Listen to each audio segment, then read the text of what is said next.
It's Monday, and that means it's time for a new episode of Interviewing People, the careercast where you can learn about a variety of careers from people actually doing the work. Today I'll be talking with Austin Essinger, who once walked these halls but is now an IT support technician at Wyandot Memorial Hospital. Austin will be sharing about his education and entrepreneurial experiences, which led him to where he is on his career path, and much more. So enjoy the show. Welcome back to another edition of the Interviewing People Careercast. And today we have 2014 graduate Austin Essinger with us. And he currently works at Wyandot Memorial Hospital as an IT support technician. So he's going to talk a little bit about what it took for him to reach this place in his career and talk a little bit about what he does as or in IT. So Austin, thank you very much for joining us. And I'd just love to hear a little bit about where this desire to go into IT came from. Is this something you were thinking about when you left high school? Tell us a little bit about that.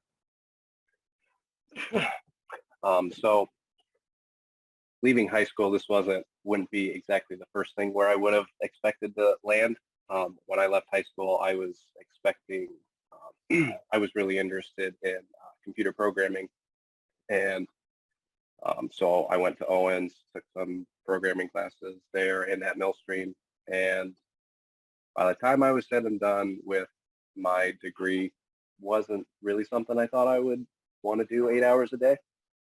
So on the side, I started tinkering with computers, helping people troubleshoot. And then it just kind of clicked that, oh, this is something I like doing. So from there, did a lot of freelance work, read a lot of articles, YouTube videos, and then there was a online program that I took for on the Coursera platform, and that was actually through Google. It was like a very low level IT. Like intro to IT, working with Active Directory, group policies, that kind of stuff, along with how computers work, the physical components, how it all fits together. And then just started applying, and now we're here. Okay. So as far as, you talked about your degree from Owens was in programming technology. With the job you currently have, did that degree have any impact on you getting this job, or was it more that certification from Google that, said you could do the IT work? Talk about how those things contributed or didn't contribute to where you are right now. So both helped. It was nice that I had that programming knowledge. Because there have been some scenarios even now where I've been able to use those programming skills to create some scripts and automate some tools to just make our process a little easier, some of our processes easier. And then with that Google certification, that was nice because, with not having an actual, like either associates in IT or business or bachelor's in IT, it helps just to show that, I was willing to put in that work to, to learn and not just say I know it and everything. So, but yeah, that both, I would say, helped immensely.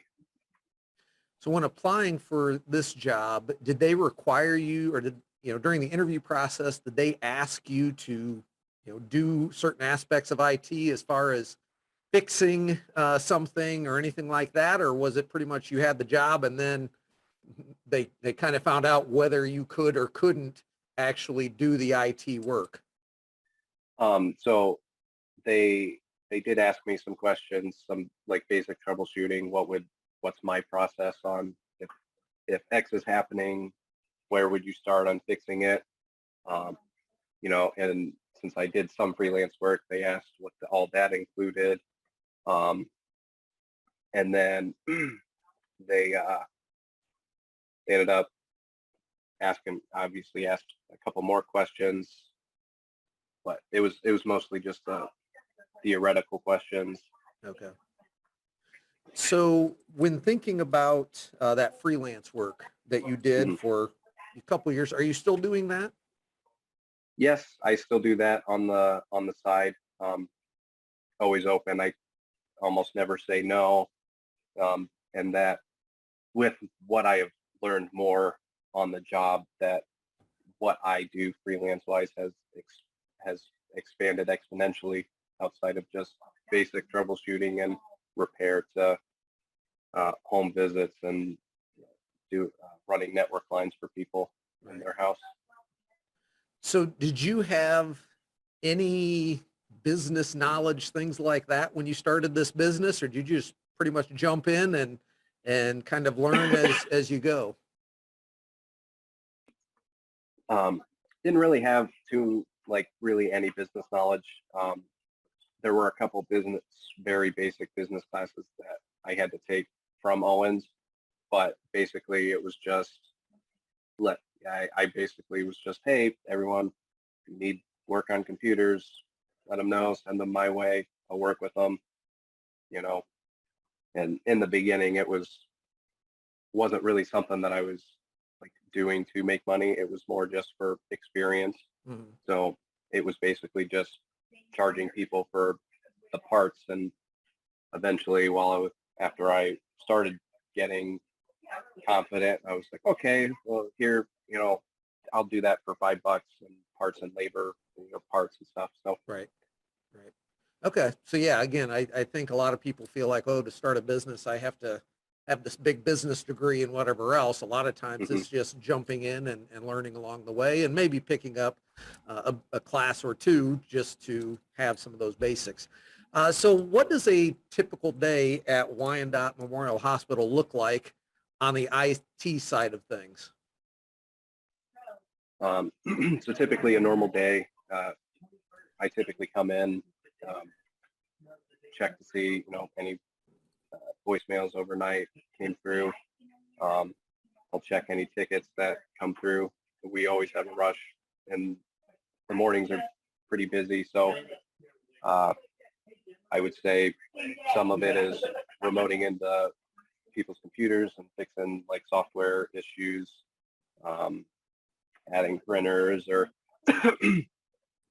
updating drivers and that kind of stuff. And then the other portion of it is physically, hey, mouse isn't working, super basic, need a mouse replaced.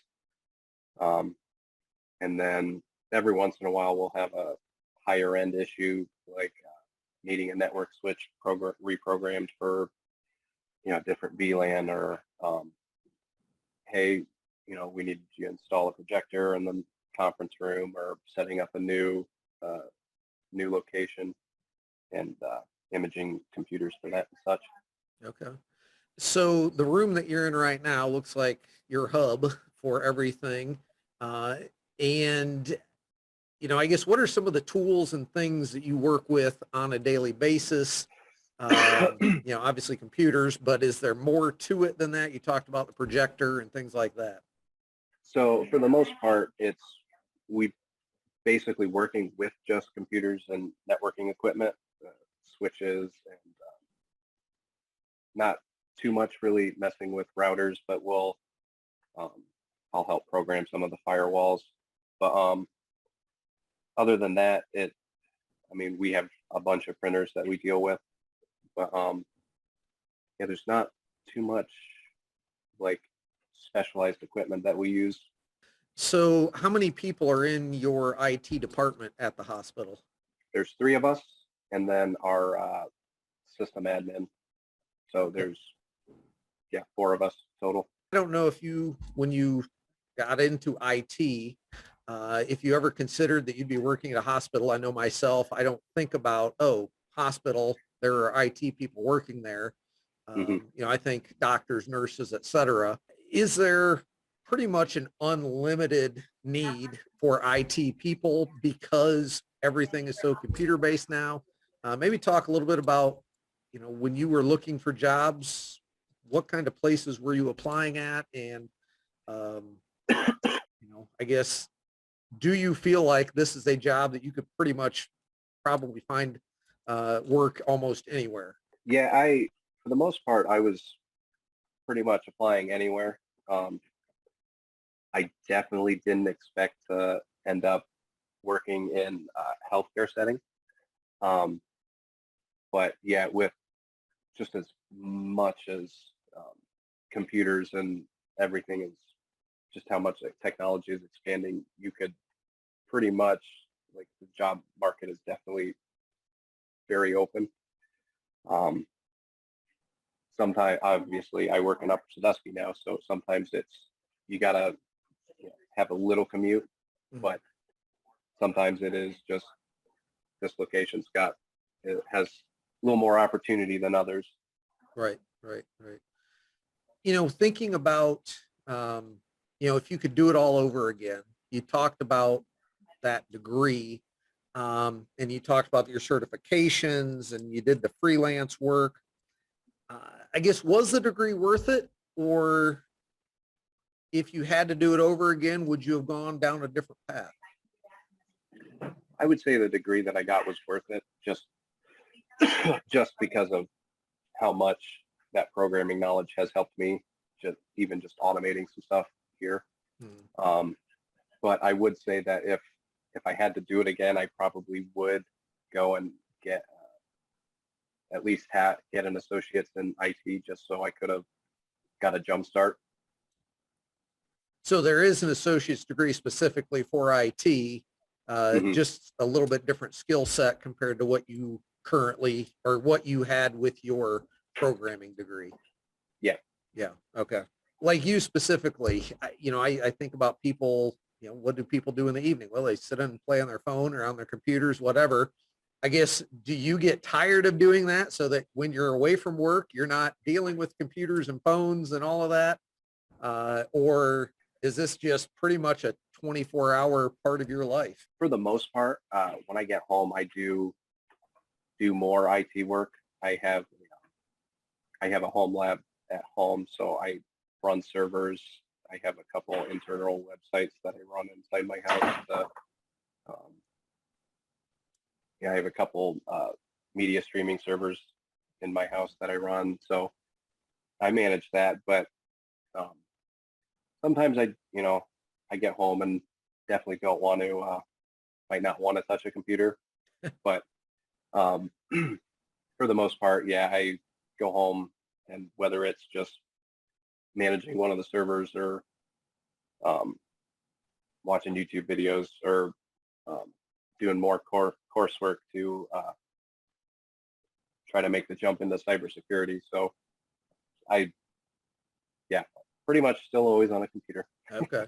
Well, and I think that's interesting too. You'd even said previously a little bit about watching YouTube videos, and then it sounds like you're looking ahead to, how can I continue to make myself valuable in this field in the cybersecurity? Um, I guess, are your plans to go down that road and get deeper into cybersecurity, or do you have any plans where you'd like to further develop yourself? Yeah, so eventually down the road, I would definitely like to end up somewhere in the cybersecurity field, um, mainly as a penetration tester, just because um, for those that don't know, those are you you work for a company, basically they have a client, and basically you hack that company, you find out this is where their vulnerabilities are, here's what you can do to remedy them, and then you give that to that report to that company, and you you can help them fix those vulnerabilities so they're more secure. Okay. So is that something that will require another degree, or that will that be certifications, or will that maybe just be showing that you can do it, and then that would lead to other career opportunities? So degree for that would always be helpful, just because uh, when HR is looking roughly through the applications, they see, hey, there's an associate's or a bachelor's, make sure they get an interview. But there are a lot of there are a lot of certifications for that. I know a lot of government agencies want, I think there's a certification called the CEH, which I think is Certified Ethical Hacker, I believe, and a lot of government agencies will require you to have that. But a lot of places, since there's such a need to fill those positions, as long as you can prove your knowledge and that you can do it, it seems like that can get you jobs as well, just as easily. We talked in my classes that I'm teaching now with the sophomores about building relationships and how important that can be. Are there any relationships that have been helpful to you, whether it was in landing a job, whether it was in learning more to prepare yourself for a job? Any relationships that you feel have really helped you along the way? Yeah, so I would say definitely. I mean, networking is always helpful. There were a couple in the beginning. There were, I had an interview once at Blanchard Valley Health System, and even my mom, she knew one of the higher ups in their IT department, so that helped get me the interview. Didn't help me get the job, but even just getting your foot into the door is right. Sometimes all it takes. What's an aspect of your career that you really like, but maybe a lot of people aren't even aware of, or they don't think about this as a positive aspect of a career in IT? I for sure know not everybody likes the customer service portion of it. You'll have repeat people calling you, such and such isn't working, and they're obviously crappy or angry, not always the nicest, and you still got to put on that smile and through the phone, and I get it, I understand, let me help you. So I know not everybody likes that, and not everybody excels at the customer service aspect, which definitely can hold them back in their positions as well. Yeah. So what do you love most about it? I love all the people that I've gotten to work with and know, getting to touch such a broad range of tech is also interesting, especially in the healthcare setting. There was definitely surprising how much goes into it in the IT aspect of it. I was definitely very surprised at that. Yeah. Well, good. So as you look back now at yourself in high school and look at where you are today in your career, is there anything that you know now that you wish you had known when you were a high school student? Knowing now, I probably would tell my younger self to probably take a couple more of Mr. Heikamp's computer classes, because those always seemed fun, and a lot of what those students learned would be helpful and beneficial today. Okay, yeah, those definitely would have been useful in your current career field. If anyone's interested in IT, anyone wants to reach out to you to learn more, how could they do that? You can reach out to me on either my LinkedIn or my personal email. Again, one of those careers that I think we hear about a lot. We know it's important, but we don't always know exactly what goes into it. So Austin, I greatly appreciate you sharing some of those details and filling us in on how you've reached this point in your career, and greatly appreciate that. Good luck as you go forward. Yeah, thanks for having me. Thank you for watching this interview with IT support technician Austin Essinger. I hope you have learned valuable information from his career story. And to be sure you don't miss upcoming interviews, please click subscribe so you'll know when the next episode is released. Thank you for watching, and as always, remember the best part about Mondays is interviewing people.